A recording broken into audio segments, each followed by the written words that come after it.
I would explain Down syndrome by saying that biologically you have 3 copies of your 21st chromosome versus the typical population that would only have 2. But when I was explaining to my kids, the 3 that we had before Walter joined us, what Down syndrome was, the way that we explained it to them was to say that people with Down syndrome might need a little bit of extra time to learn, and they might need a little bit of extra love and a little bit of extra patience, and they will shine on you. And that's the way that we explain it to our kids. And I remember them saying, well, I'm so glad that he'll be coming into our family because we have those things. We can do that for him.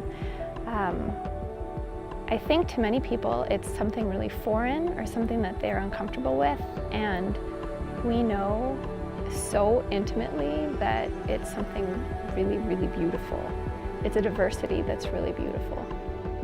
I can say that he lives fully in the moment that's right here in front of you, that's really infectious. He has a way of lightening the mood of the room when he's in it.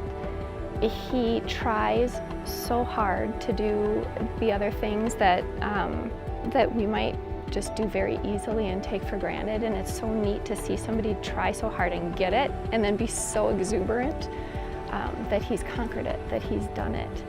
And I think it's fair to say that the 3 kids that we had before Walter are deepened by him.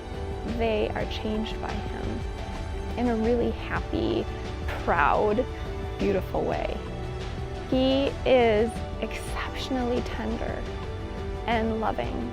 You can be having the worst day and he'll sit on your lap and he'll take my cheeks in his hands very gently like this, and he'll say, nice, nice.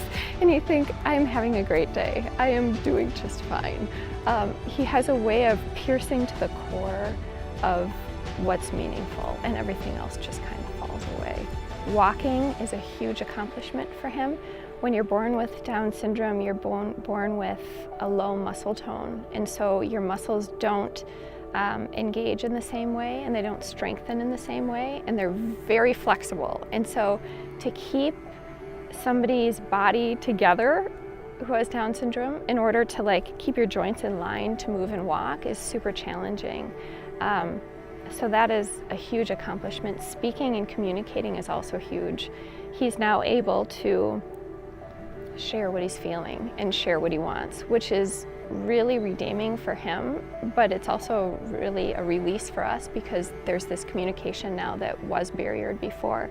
We did a lot of sign as a family. We learned sign, and we're moving away from it, and he's only 3 because he's able to very easily demand what he would like. Thank you very much.